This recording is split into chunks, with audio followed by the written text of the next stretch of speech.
એ ફક્ત આટલું સરકારી પડતર હતું। અને અહીંયા અમારી રેલવે લાઈન પસાર થઈ છે।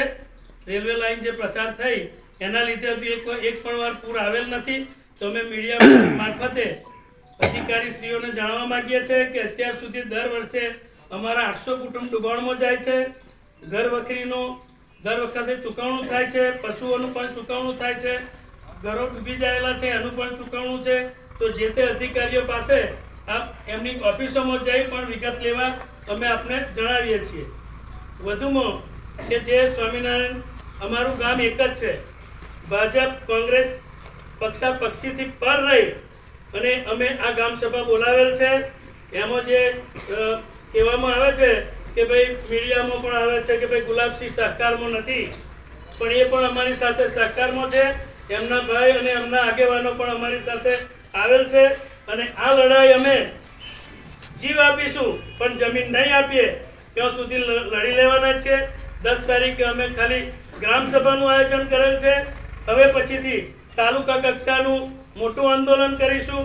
એ પછી પણ જો નિર્ણય નહીં બદલાય તો અમે જિલ્લા કક્ષાનું આંદોલન કરીશું, રાજ્ય કક્ષા સુધી આંદોલન કરીશું।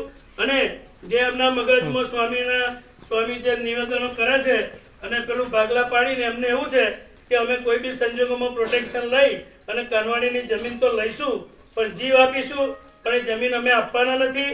અમારા ગામમાં બાલ મંદિરથી લઈ કોલેજ સુધીનું મફત શિક્ષણ છે। 6 પ્રાથમિક શાળાઓ છે। અંબાલી 4 કિલોમીટરમાં 12મા ધોરણ સુધીની સ્કૂલ છે સરકારી। બેટાસી સરકારી સ્કૂલ છે। 7 કિલોમીટરમાં અકલાવ આવેલ છે। 8 કિલોમીટરમાં વાસદ છે। આણંદ અને વડોદરા 20 કિલોમીટરમાં છે। અને એ સ્વામીએ આવીને કહ્યું કે ભાઈ અમે 12 ધોરણ સુધીનું કરીશું શિક્ષણનું અને નહીં નફા અને નહીં નુકસાનના ધોરણે। તો એનું સમજવું શું?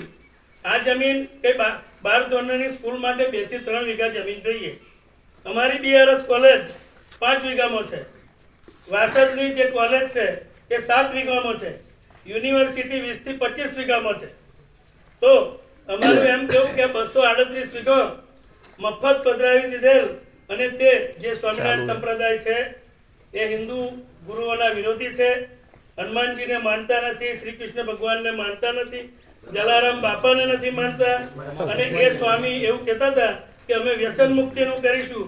તો એ સ્વામીએ પોતાના સાધુઓ જે કડંગી હાલતમાં એમના વિડીયો આવે છે અને કોને ભગવાન નહીં, હિન્દુઓના તો ભગવાન નથી એમ કહે છે સ્વામિનારાયણ। એ લોકો જે એમના વિડીયો અને એમના સંસ્કાર બતાવે છે એવી બધીને અમે ક્યારેય અમારા ગામમાં નહીં ઘૂસવા દઈએ। એટલે એ સ્વામીને અને અમે એમને આખું ગામ અત્યારે જે આગેવાનો ભેગા થયા છે એ મારા મારફતે એવું કહેવડાવે છે કે જે લોકો અમારા ચરો પાછો અપાવવામાં છે એમને અમારું વેલકમ છે। અને જે લોકો એમના સહકારમાં છે એમને ક્યારેય અમારું ગામ સોંકી લેવાનું નથી અને એમણે ક્યારેય ગામમાં પ્રવેશવાની કોશિશ કરવી નહીં। બંદોબસ્ત સાથે આવશે।